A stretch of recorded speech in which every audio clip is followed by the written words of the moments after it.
Welcome to IT Pro TV. I'm your host, Don. Coming at you live from San Francisco, California. You're watching IT Pro TV. Thank you for watching IT Pro TV, helping you learn wherever you go. I'm your host, Zach Memis, as we continue on with CompTIA A+ 902. This is CompTIA's Troubleshooting Theory Part 2. There was a Part 1, and if you missed that, make sure you see both parts, because you'll be glad you did. Bringing us all the information we need is Wes Bryan right over here. Wes, good to see you again, sir. Hey, man, thanks for having me back, Zach. Tell us. That's right, that's right. You know what we're going to talk about? We're going to talk about this troubleshooting theory. That's right. Remember, we are putting method to the madness. Now, speaking of madness, in the first part, we had a whole bunch of madness going on. Just kidding. We were talking about the first, really just the first two steps. In fact, I want to take a look at the diagram here because these are the steps that we have. Remember, we were talking about identifying a problem, establishing a theory of probable cause, test a theory to determine a cause, establish a plan, if I could say that, establish a plan of action to resolve the problem and implement a solution. Verify full system functionality, and if applicable, implement preventative measures and document your findings, actions, and outcomes. Well, in the first part, we really only got through the first two steps. We got through identifying the problem and establishing the theory of probable cause. As just a really quick recap, if you're not aware, go back and watch that first one, and come back here and we'll see in the second one. Keep in mind, don't assume anything, and always question the obvious, right? When it comes to identifying the problem and establishing a theory of probable cause. Now, let's go ahead and one more time, let's take a look at the next one here, right? We got test a theory to determine the cause. All right, now, that's right. Now, there are a couple of things that we need to think about when it comes to testing the theory to determine the cause, all right? Here's where you might start making changes. You could potentially make changes to a system that could cause a problem. So if you haven't done it up until this point, they mentioned it in the first step, but if you haven't done it up until this point, you need to take your backups. All right, now, one of the things you have to keep in mind is that if you are going to take backups, okay, I've kind of put these in a couple different locations, right? If we're going to implement a plan of action, right? Implement a plan of action to resolve the problem, which is the next step after that, you could put those there as well, all right? If you're going to start testing theories to determine your causes, right? If you believe that it's an overheating issue, right? Again, you could cause damage to the system and that could corrupt data. So at this point, I'll say that I'm probably going to say that you should determine about your backups here, right? Rather than putting them in step 4. Like I said, if you check the notes out that we put up on the website, you might see it in step 4. Again, because of the fact that it's not until you start making changes. If you're testing a theory to determine the cause, and that implies that you are going to start making some changes, you definitely have to start your backup process now. You need to determine, first of all, are backups present? All right? Maybe I already have backups. If you already have backups and you have a backup system running, then, well, you're good. You can start testing theories. You also have to understand, can the backups even be taken?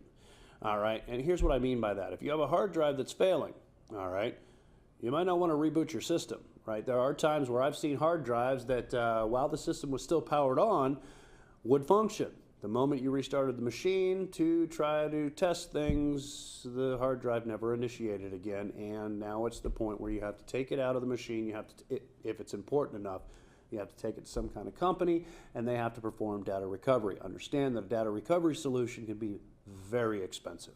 And where we have hard drives today that are terabytes, all right, you can get into several hundreds of dollars very, very quickly. Okay, so, all right, that's why I say if you're testing a theory to determine the cause here in the third step, and that implies making some kind of change to the system or modification in any way, your backup should be running here, okay? All right. You might have to determine too, and again, I know I'm kind of sticking on backups real quick, okay? But backups, if you have to take backups, is data recovery going to be required by a third party? Is that something that's even provided by your company as an A+ help desk technician? Right? Maybe that's something you can do internally. You could say, well, hey, we're going to have to do such and such. I'm going to make a potential change here that could cause a problem. We might need to back up your data. However, we also have a data recovery solution, or you might have to recommend one. Okay. Now, once the theory is confirmed, determine the next steps to resolve whatever the problem might be. If I figure out, hey, it is, right? Again, on that third step, if I determine that it is, you know, some kind of overheating issue, well, then I have to make sure what the next steps might be. However, keep in mind, if we're testing the theory and it's not confirmed, then what we're going to have to do is we're going to have to reestablish a new theory. And that's the other thing that we also want to keep in mind when we talk about establishing a theory of probable cause. Back in the second step, we did that in the first part of this this little series that we got going on here. Make sure that you establish multiple points of probable cause. Don't just stop with one. And why do I say that? Because if you stop with one, you're going to have to go back to the drawing board more and more often. So come to the table prepared. Come to the table with more than one potential cause so that you can systematically work through this approach. You have a systematic approach. You can work through each one. All right, but if you work through each one, and again, the theory is not confirmed, just reestablish a new theory, or maybe it's not within your wheelhouse. If it's not within your wheelhouse, ladies and gentlemen, it is not a bad thing to say, I don't know.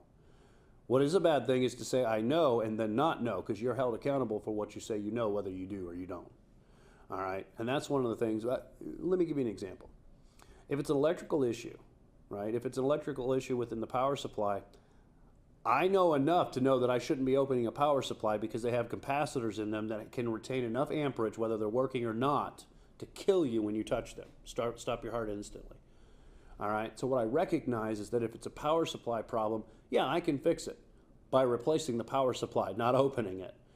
But if it happens to be the electrical outlet on the wall that's the problem, I also have enough knowledge to know that I need to escalate that to an electrical engineer, an electrician, somebody that has the know-how to fix that outlet on the wall, not Wes. And it's funny you're actually pointing over there because that's a dead socket you just pointed at. Oh, that's really that's funny. Up this morning. That's funny, and I didn't even know that. So the socket that we're theoretically, in reality, pointing to is a dead socket, right? So I would go to like our facilities manager, right? The guy that helps keep these lights on in the background, and you probably don't even realize it, Mr. Nate Copeland.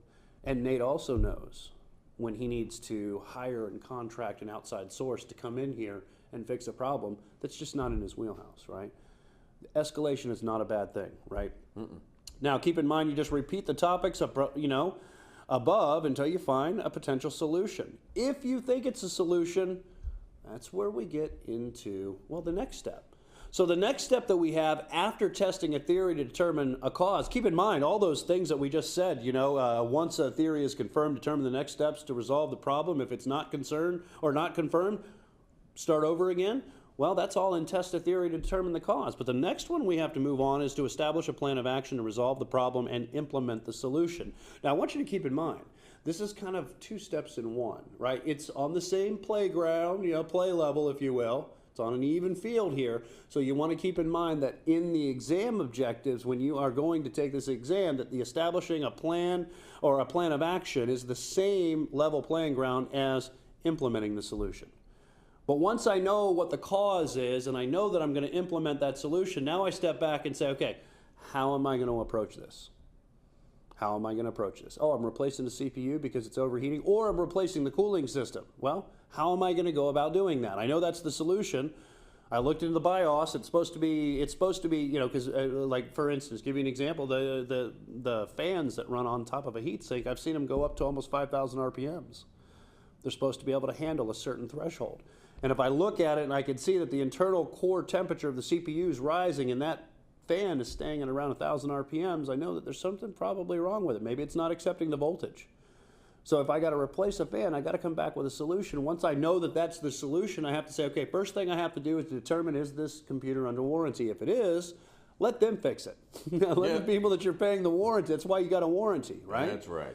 Don't become a tech if you don't have to. Let them fix it, all right? Or RMA the product. Take it back. I said, okay, I got to take this out. I got to determine that there's going to be downtime. In a home environment, that's not a bad thing. I mean, it might be a little frustrating. It's always frustrating. Again, don't downplay somebody's problems, right? That's another worst thing that you can do. It's certainly not good in professionalism. Oh, this isn't that bad. Your computer's just going to be down for a week, but we'll get it back up and running. Well, you don't know what that person does with that computer outside of your existence, just looking and working on it. That could be detrimental to somebody. But even more so if you're working in a corporate environment where that's a server that costs somebody about $1 million an hour that it isn't online. So again, never downplay the solution. But the point is, you have to know that. You have to let the end user know to prepare for downtime and what it's going to take. And if I have to replace this, well, hey, you know what? We can replace it temporarily for this way, but until this part comes in, or maybe we can't do that at all. Again, you have to plan for that, right? Again, plan those action steps, right? That response, if you will. The plan of action is important. All right, and like I said, always determine, and hopefully at this point, if you are going to implement something that could lose data, you've already implemented your backups, right? Because at this point, this is your last step to make sure that the user data stays protected. All right, now the other thing I want you to keep in mind is that as we are going to start probably trying at this point to do some reconfigurations or to do some kind of testing, or not testing, to implement a solution, I want you to step back and think about the software. Okay, and the reason I mean the software is, can the software be reinstalled? All right, let's say Zach brings his computer to me. All right, as us hosts and subject matter experts that work here at IT Pro TV, we rely on our computers. Our work, our livelihood is in our computers. All right, now I want you to take a scenario where maybe Zach does, and maybe I'm the help desk, and Zach, okay, same scenario where just maybe we work in a different line of business where we don't have 10 techs here at any given time that can help. All right, Zach brings his computer to me and says, I say, yeah, Zach, got a pretty nasty bug on it. We're probably going to have to reinstall the operating system. Okay, well, if you reinstall the operating system, does Zach have an appropriate license for the new reinstallation of that operating system? You say, well, wait a second, it's a Mac. That's okay, but it's a Windows machine. Do you have the appropriate license? Or if I reinstall the operating system and Mac and Zach, boy, they rhyme, and I'm not going to get it right. So Zach paid $400 for a piece of software that he's got on his computer, that he's got a one-use license. I reinstall the operating system, it formats that piece of software, and now Zach's out $400. Or he just lost his program because he doesn't have an additional license to reinstall the software after the fact and keep its use. So again, you have to keep it inside. That's why the plan of action is very, very important, right? Right? Are there license concerns? Can I lose this piece of software, reinstall it, and is it applicable, again, EULAs, digital rights management. Zach, you were there with me when we talked about this one, right? We stressed the fact that it could cost your company thousands of dollars. This could be the time that you cost an end user their livelihood and $400, right? Money's always relative to the people that have it or don't. Are additional costs acceptable? You can't just assume they are, even if that's what's required. So that also influences your plan of action. Well, Zach, I know you know your child spilled some water on it. It's going to cost you. We're going to have to pay for the motherboard. It's going to be another $800. Well, is an additional cost acceptable? That might not be acceptable to the end user. The end user might say, well, at this point, $800, I know I can go over to this this local company, right, and I could buy a brand new laptop for $400, right? It might not be the one I want right now, but according to the money that I have, that's all I can afford to spend. So additional cost might affect what your solution is too. Because it'd be nice to say, okay, hey, you know what, I need a new car. Well, all right, I'll go out and get a Mercedes. I'll go out and get a BMW, right? A Lamborghini. Right, for those of you that like cars, right? I'll get a Yugo. Right, exactly. Zach and I working on a working man salary, going to be like, okay, can I go out and get me a Kia? Right? Can I go out and get Zach just the Yugo? Right? One of our other hosts could probably buy 5 cars for that price too. You know, so again, you have to understand it's not just easy to say, are additional costs? If additional costs are there, is it acceptable? Right? Again, and here's the last point where your plan of action might allow you the ability to escalate the situation. Because remember, you're going to implement some kind of solution here. That's the other part of this the other side of this playing field, is that you implement the solution. You know it's a solution, but you don't have the skills to implement it. Remember, you're going to be responsible for what you say you know. If you say you know, okay. I say this, and the reason I stress on this is because I've worked in the construction industry on and off for many years. I mean, I haven't in many years, thank goodness for IT and learning computers. One of the reasons I went into computers so that I can maintain a little bit of my lower back for the later years of my life. But I did see a young guy when I was on a concrete crew one time, and he was a know-it-all. And he would say, I know. And one of the older Masons that was on there definitely did know his stuff. He'd been a Mason for 30 years, so he'd definitely seen his, it wasn't his first rodeo. And he was telling this guy, hey, this is the way you need to put down this very, very massively heavy precast. And it was on just this little 4-inch by 4-inch block. And the kid kept saying, I know how to do it, I know. And he just didn't listen. And when he set it down, we almost dropped a 2,000 to 3,000 pound precast on 5 guys. Oof. Right? So don't say you know if you don't. Escalate, right? Give it to somebody that does. Like if there was networking problems within this network right now, yeah, I understand the concepts, but I don't know the setup behind the scenes. I'm going to take that to somebody like Nate Copeland. I'm going to take that to something like one of our other hosts, Ronnie Wong or Don Pizzette, who have a very intricate knowledge of this network. It's not because that I couldn't do it. It's just because they could do it quickly, efficiently, and they know the network, right? So escalation, right? All right, so let's go ahead and we'll take a look. I know we are still moving along here. Let's take a look at the next one in the list, right? Verifying full system functionality and, if applicable, implement preventative measures. Notice that in the last 2 steps that we've talked about, they really got almost 2 parts to them, right? Even though, again, it's just 1 step, there really are 2 different sides to this, all right? So verifying full system functionality, all right? There are actually 2 little points I want to make right here in just this side. Verifying full system functionality is not only verifying that you know it's full system functionality. I've been using, Zach, thank you for being a good sport and let me use you as an example, you know, maybe having an issue on your laptop. I know I fixed Zach's computer. You know why? Because I fixed it. And I'm using it. But I wouldn't be doing Zach any justice if I didn't say, Zach, get in there and, you know, look around, right? Are your files there? I don't know. I shouldn't, you know, we talked about privacy concerns. You shouldn't be looking at anybody's files anyways, and I'm not going to be. But I know that the computer's working. But Zach goes, wait a second, Wes. Yeah, everything's working just fine, but I've got 5 years of pictures of my kids that I can't find. Well, wait a second. You did a reset of the PC, right? Where are your backups? Did you restore your backups? Yeah, the functionality's there, but it's not restored to what the end user wants. So understanding verifying full system functionality doesn't mean just you as a tech verify that there's full system functionality. You make sure that the end user verifies full system functionality too, because it's important to them. Right? It's not only important to you as a tech and you as your company, but keep in mind that this is also reputation based, and if you want to bring customers back to you, you need to make sure that the customer is satisfied, and the way you do that is verifying system functionality with the end user, right? How many times have you ever had somebody, and you know that's good service, you know, whatever it is that they come over and they fix in your house, right? We had one guy come over and I don't know anything about dryers, but a gentleman came over and they fixed my dryer, right? Well, he turned it on, he let it run, and he let it run for a half hour. Why? Well, he wasn't just verifying that it was functional. He wanted to make sure that the heat was getting up there, and then he made me come over there and put my hand in the dryer to verify after a half hour that it was still hot.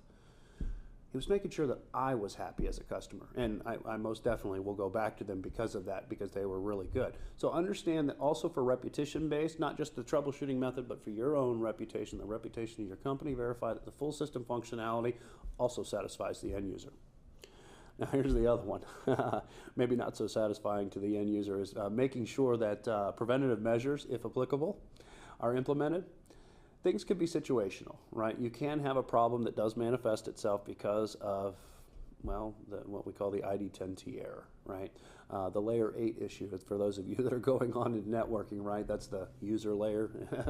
The problem could exist between the keyboard and the chair, right? PEBCAP issue. It could be the end user that's the problem. I'm getting to the point. All right. It doesn't mean that you have to be judgmental. It doesn't have to mean that you need to be bombastic, but your preventative measures could be educating the end user. And let me tell you what I mean by that.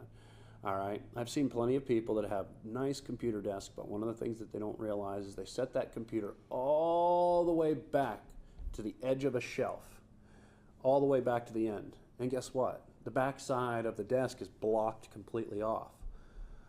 Well, guess what? As an ATX form factor today is one of the most common, even if it's a micro ATX, different sizes of ATX, is one of the most common form factors for desktop PCs. Guess what you do when you slide that computer all the way to the back and it meets up with a blank or a solid whatever could be particle board, whatever, solid back. You block off the exhaust vent, you cripple the cooling system.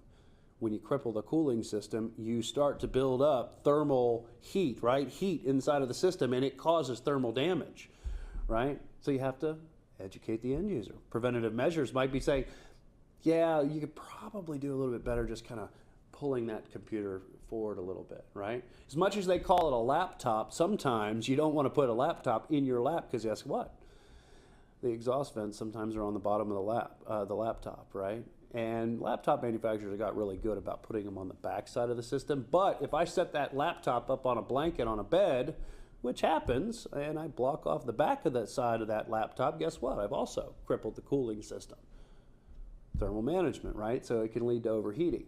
Things like preventative measures says, hey, you should be scheduling a virus scan, right? Maybe it happened to be malware. Maybe that's all it is. It was malware and you took the malware off the system.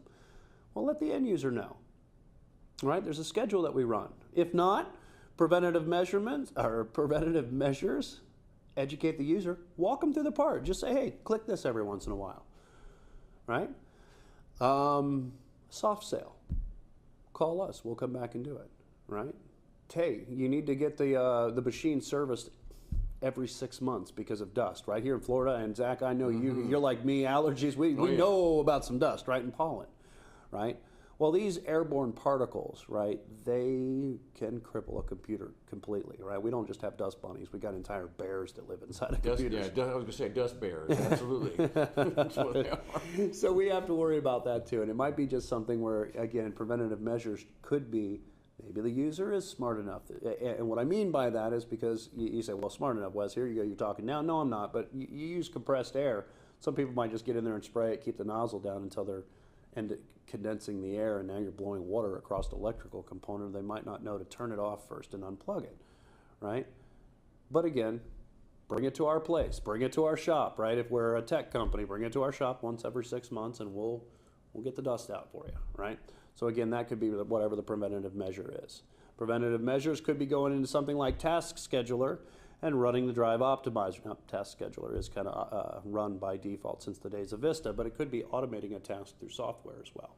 Now, Wes, you mentioned backups. Are they going to come back into play here? It's interesting because you would think, they mention them in the exam objectives and they say, very early on, which again, I like the fact that they're reminding you, take your backups before you make changes. One of the things that is kind of a pet peeve of mine and not really called out on the exam, but I think will benefit you out there in the real world is the fact that after you verified the full system functionality, right, and it could be something where we've reinstalled the operating system. If it happens to be Windows, we've reactivated it. If you happen to reinstall software, you've activated the license, right? At that point, I might want to run a backup again, right? In the pristine state, right? We talk about using system restore in other episodes, right? Well, you create a restore point before you make changes, but you also have the Windows operating system doing automatic restore points so that if something goes wrong after a certain amount of time, you can roll back.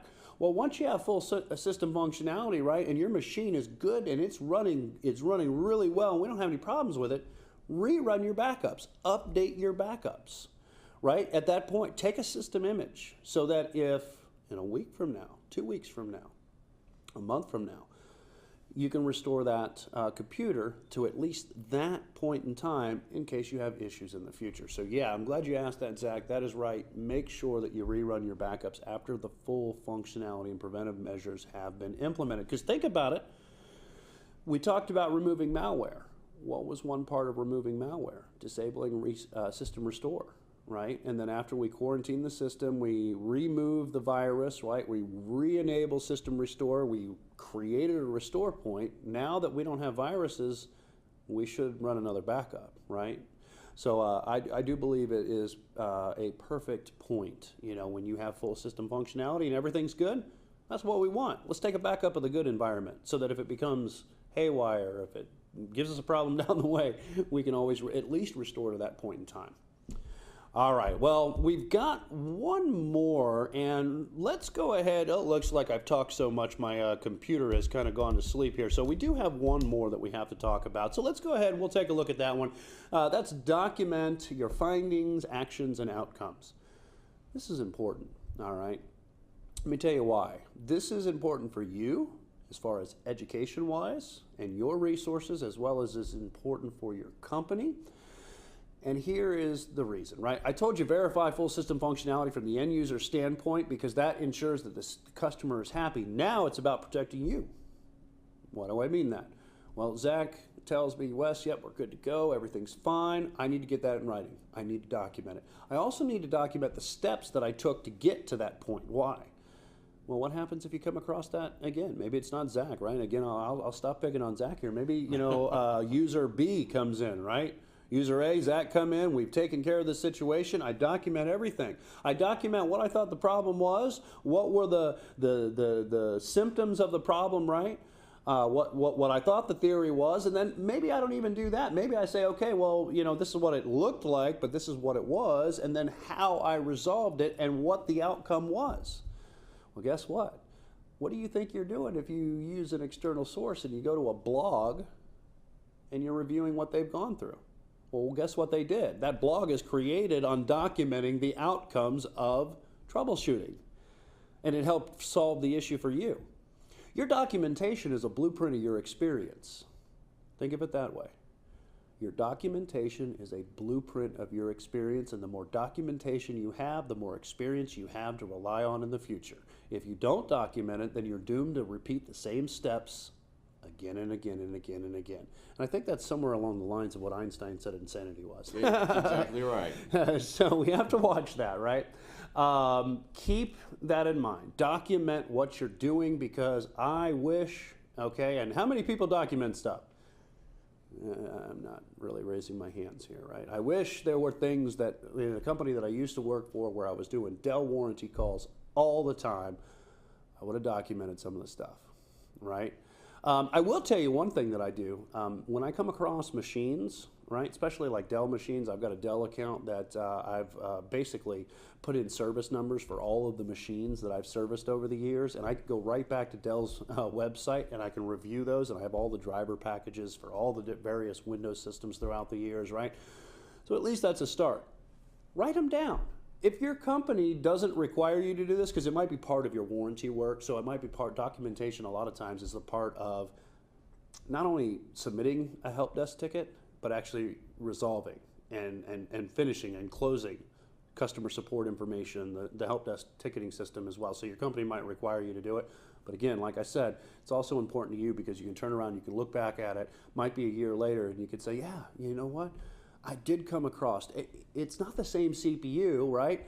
But I remember the AMD Phenom 2 had that problem, a few years ago, and this is it's not an old system, but this is an AMD FX, maybe it might have that problem, right? Or maybe it was an i3 series Intel that I was having that problem with the CPU, and this is an i7, while they're not exactly the same CPUs, boy, I've seen that problem before, and it really had nothing to do with the CPU, it was a fan problem.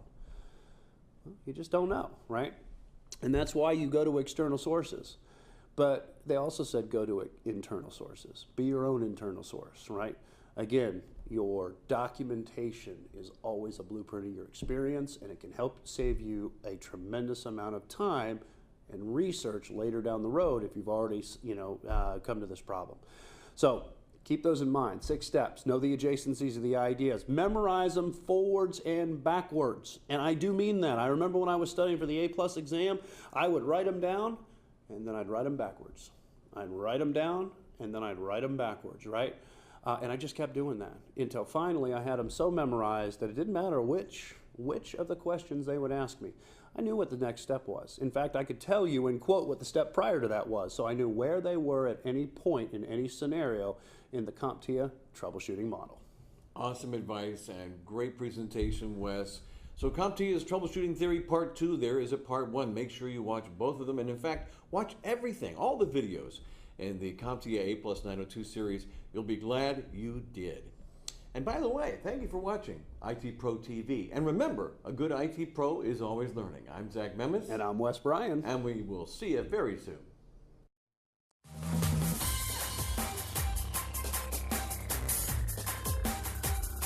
Thank you for watching IT Pro TV.